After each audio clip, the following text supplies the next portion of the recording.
Hey, this is Movado 242 coming to you live from an undisclosed location deep in an underground military bunker. I'm going to be doing something the next couple of weeks. I'll see how it turns out. But I'm going to read a few sections from an excellent book that I'm reading. The name of the book is called The Tavistock Institute of Human Relations, and it's written by Dr. John Coleman, subtitled Shaping the Moral, Spiritual, Cultural, Political, and Economic Decline of the United States of America. The reason I'm going to share some of this with you, because this book was kind of hard to get a hold of.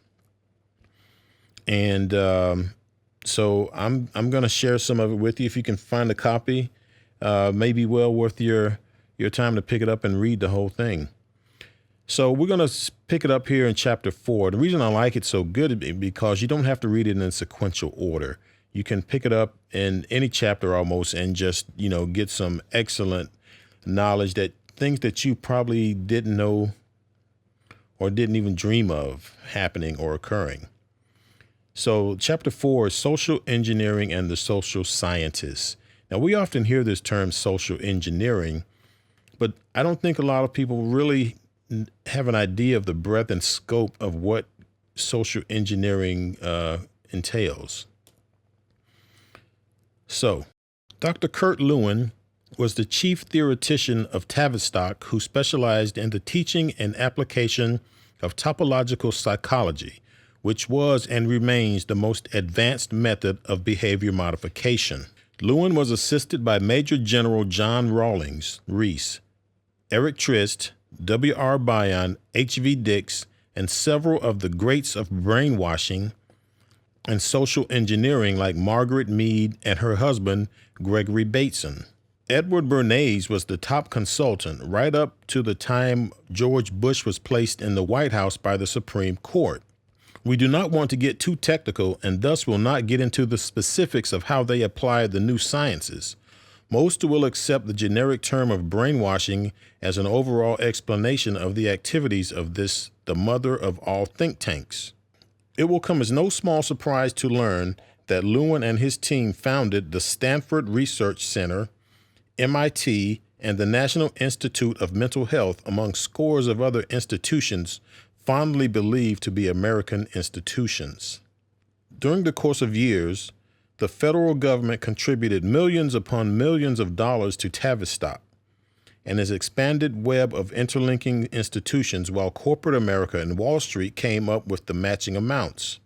We make bold to say that without the amazing growth and advances of techniques for mass brainwashing developed by the Tavistock Institute, there would have been no Second World War, nor any of the wars that followed, and certainly not the two Gulf Wars, the second of which is still raging in December 2006.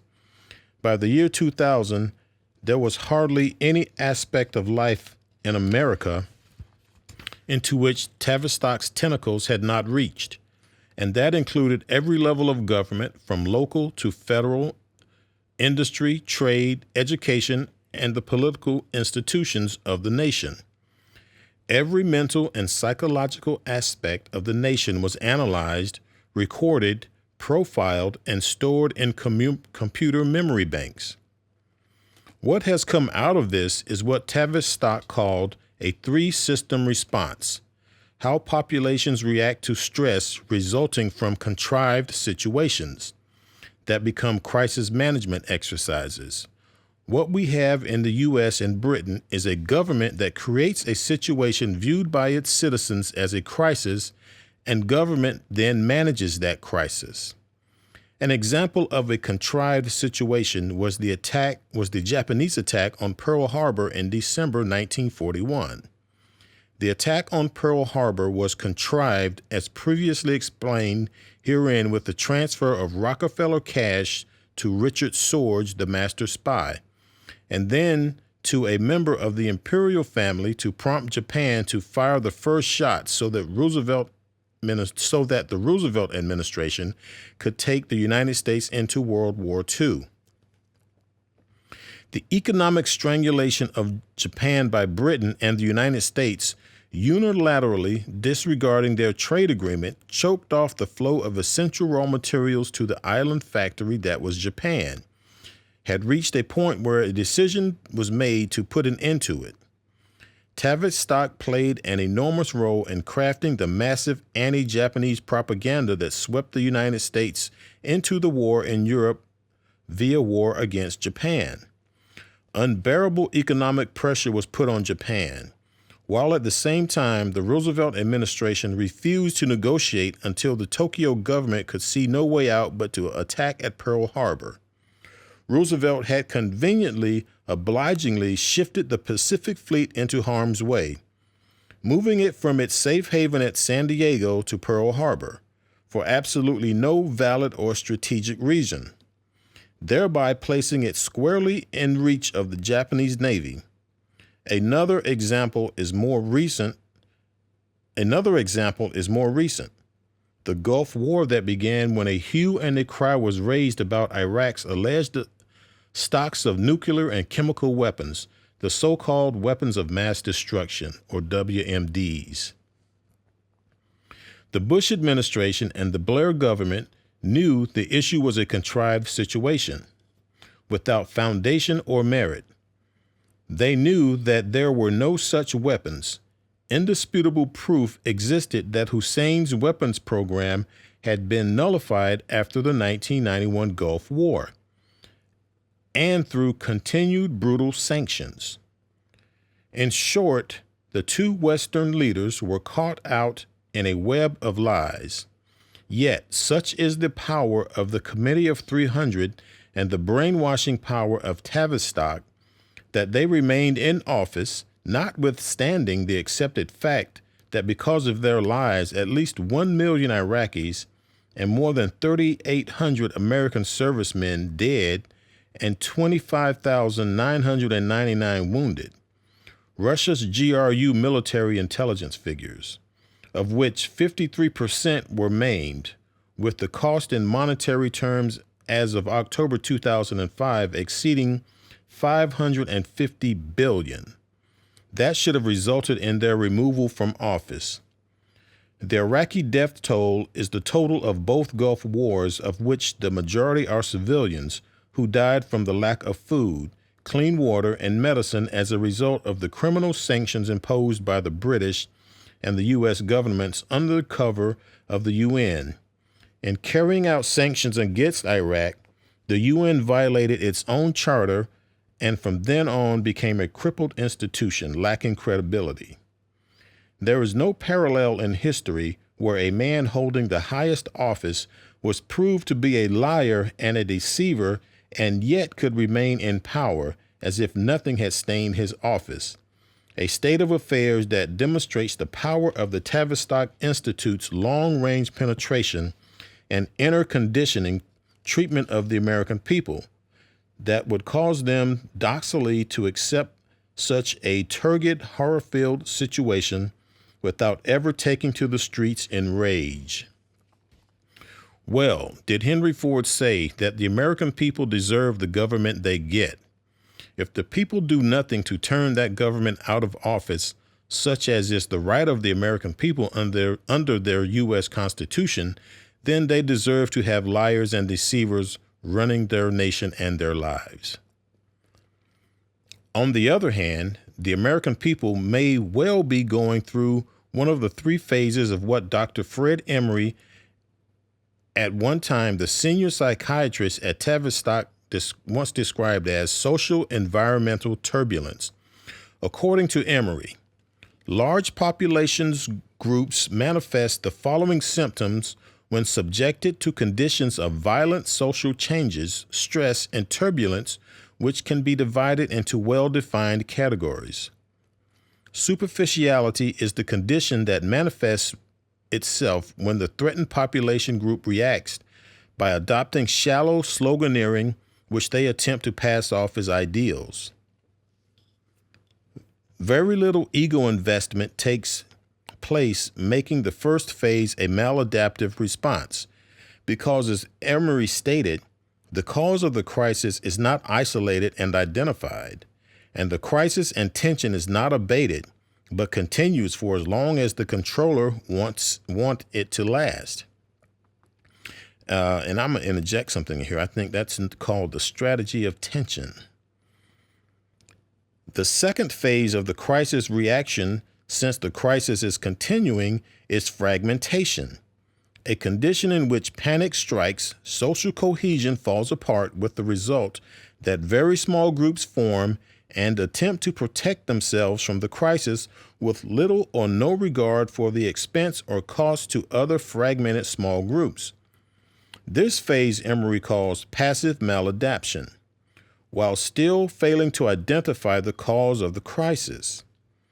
The third phase is when the victims turn away from the source of the induced crisis and the resulting tension. They take fantasy trips of internal migration, introspection, and obsession with self. This is what Tavistock calls disassociation and self-realization. Emery goes on to explain that the passive maladaptation responses are now coupled with active maladaptive responses. Emery states that over the past 50 years, experiments in applied social psychology and resultant crisis management have taken over all aspects of life in America, and the results are stored in the computers in the major think tanks, such as Stanford University. The scenarios are taken out, used, and revised from time to time, and according to Tavistock, the scenarios are in operation at the present time. Translated, this means that Tavistock has the majority of the American people profiled and brainwashed. If any part of the American public is ever able to identify the cause of the crises that have washed over this nation in the past 70 years, the social engineering structure built by Tavistock will come crashing down. But that has not yet happened. Tavistock continues to drown the American public in its sea of created public opinion. The social engineering developed by the social scientists at Tavistock has been used as a weapon during this century's 2 world wars, especially World War I.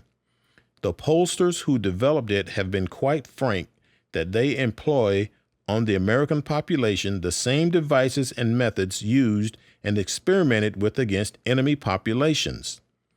Today, the manipulation by polls of public opinion has become a central technique in the hands of the social engineers and controllers of the social scientists employed at Tavistock and its many think tanks located all over the United States and Britain.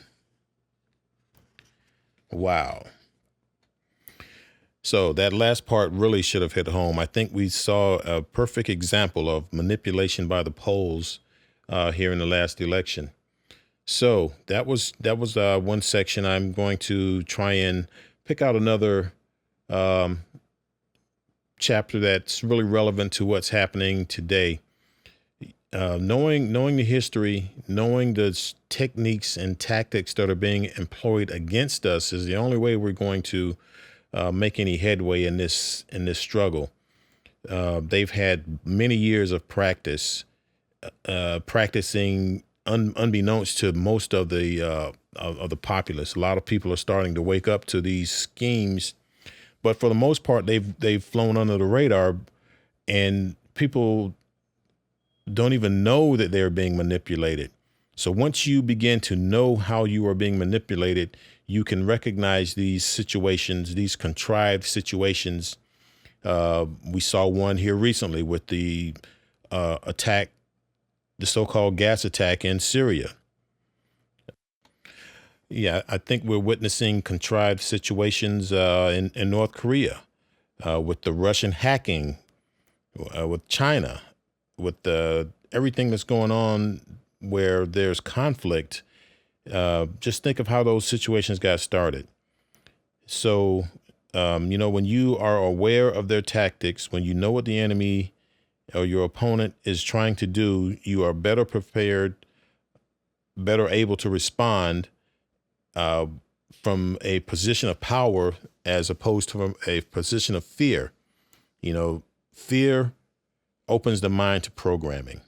So fear not And hopefully I will be bringing you another segment from this excellent book, and maybe some other items that I'm reading as well. As I just want to share the knowledge. The more people that are aware, the bigger the army, the more chance we have of winning, or not even winning, just getting back to where we're supposed to be, how we're supposed to live. This whole society, this whole world is upside down, and with enough of us working together, we can right it. We can turn it up. We can put it on the right side. So hopefully you enjoyed this and got something out of it. And I look forward to bringing something hopefully insightful, informative to you again in the near future. All right. Thanks a lot for listening.